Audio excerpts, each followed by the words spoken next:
Yann Guézenec, bonjour. Bonjour. Merci de nous recevoir. Vous êtes le fondateur d'Altaïs. Pouvez-vous nous dresser un rapide historique d'Altaïs? Alors Altaïs, c'est une société que j'ai créée il y a une quinzaine d'années. Initialement, on était une société de conseil ou d'assistance à maîtrise d'ouvrage. Donc on intervenait essentiellement sur des problématiques de gestion de ressources humaines, mise en place de systèmes d'information. Et il y a une dizaine d'années de cela, on a décidé de créer, de proposer nos propres systèmes d'information, donc sur des problématiques comme le recrutement, la gestion de la mobilité, la gestion des compétences. Pourquoi avoir créé vos propres solutions? Alors initialement, on mettait en place des solutions du marché. Donc les acteurs étaient souvent des très gros acteurs et on cherchait à adapter les clients en fonction des solutions qu'on mettait en place. Nous avons eu une période de frustration, réalisant qu'en fait, ce que nous souhaitions, c'était plus adapter des solutions aux problématiques des clients et que ça devenait de plus en plus compliqué. Il y avait un éloignement permanent entre la R&D des différents acteurs et les problématiques de nos clients. Et donc, ce que nous souhaitions, c'était créer un acteur dont la R&D serait presque partie intégrante des équipes des clients. Voilà, donc aujourd'hui, on a des solutions qui sont conçus par et pour nos clients en réalité. Quelle est votre cible privilégiée de clients? Alors évidemment, avec une approche comme ça, nous privilégions les très gros clients. Ou même ce sont les très gros clients d'ailleurs qui nous privilégient puisque ce sont eux qui viennent à nous. Ce sont des entreprises du CAC 40 pour la plupart.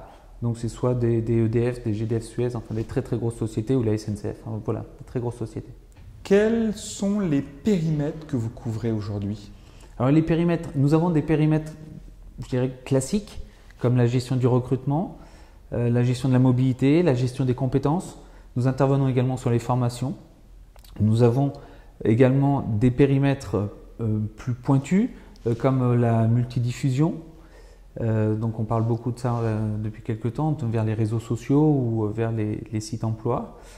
Nous avons des périmètres encore plus pointu, mais de plus en plus demandé, comme la gestion des contrats à durée limitée, donc tout ce qui est contrat d'alternance, contrat de stagiaire, les VIE, et puis des périmètres que j'appelle orphelins de solutions aujourd'hui, et sur lesquels nous sommes appelés de plus en plus souvent, comme la gestion par exemple des grèves, la gestion des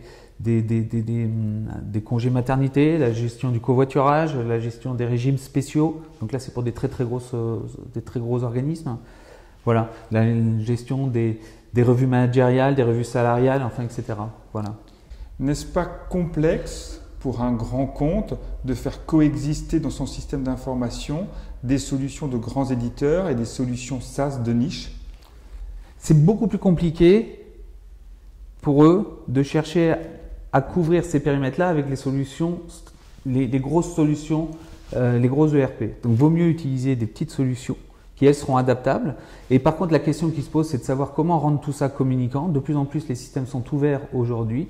La question est de savoir si les ERP savent accepter des données entrantes et sortantes. Mais de plus en plus, c'est le cas. Et donc, ça va devenir de plus en plus naturel, en fait.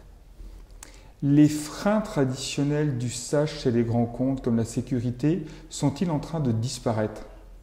Ils ne sont pas du tout en train de disparaître. Ils sont au contraire en train d'évacuer un certain nombre d'acteurs. C'est ce qu'il y a de plus compliqué aujourd'hui pour des éditeurs pour entrer chez des grands comptes, c'est justement cette problématique de sécurité et cette obligation de transparence que l'on a aujourd'hui face aux audits permanents qui nous sont imposés. Donc nous sommes, chez Altaïs, en audit permanent. Actuellement, nous avons 3 audits. Yann Guézenec, merci beaucoup et bonne continuation. Merci beaucoup.